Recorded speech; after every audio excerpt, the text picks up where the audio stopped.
What should be universally free? No ifs, ands, or buts. Air. Water.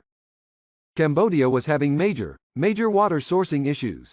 A reformer came in and made water free up to a certain point and very expensive above a certain threshold. It completely solved their water shortage problems. If you make water free for everybody, companies will absolutely abuse it. Make it free for a normal amount. Then charge the living fuck for anything above that for individuals or entities. A single whale plush, one per person. Public washrooms. Access to weather forecasts and warnings.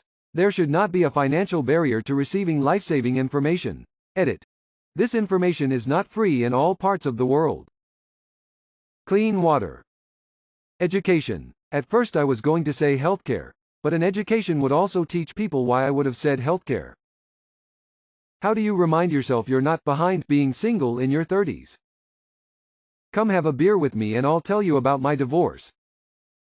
My husband's friend group has 6 friends, 5 of them have married and 1 is engaged. Marriages 2, 3 and 5 have officially all ended in divorce. It's crazy. Because half the people who got married in their 20s will get divorced in the 30s. So now, you are with one without baggage. Except the baggage came from being unwanted and unloved for so long. I'm in my late 20s and it feels strange that all my friends are getting married and having children because I don't feel ready for it yet. I don't feel the need to rush it. Just enjoy the freedom and ability to sleep in. Some people who married in their 20s won't realize they married the wrong person until their 40s. What's the worst part of depression? The forgetfulness and lethargy. I am so done with it, but here I am. The forgetfulness is so real.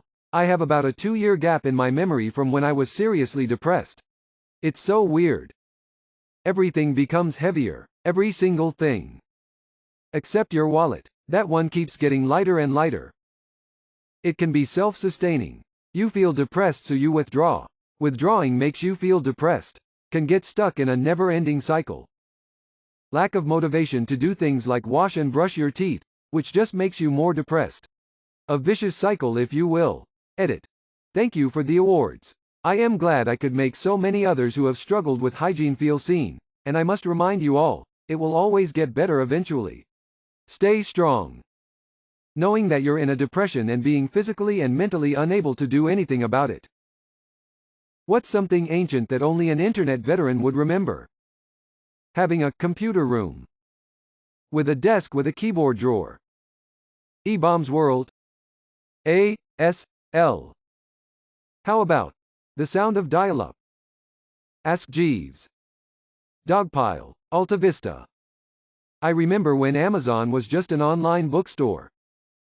Netflix came in the mail. The Napster and Lars Ulrich drama. Dancing Baby.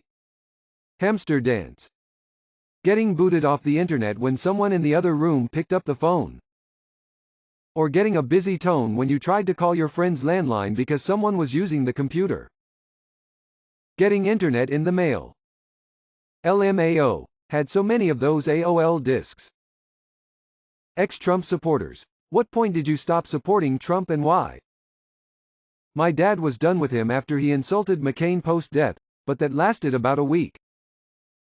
For my mom, it was when she was exposed to news sources outside of Fox when she was hospitalized for something, not COVID, and the staff said they didn't get Fox, which had compelling enough arguments that the election was stolen, narrative was false.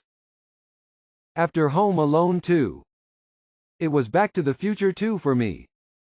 When I realized the only reason I supported him was because of parental influence. That debate where Trump couldn't STFU was one of the alarm bells. I liked how Obama said it recently on 60 Minutes. I thought and hoped that the weight of the office would dawn on him and make him take things seriously.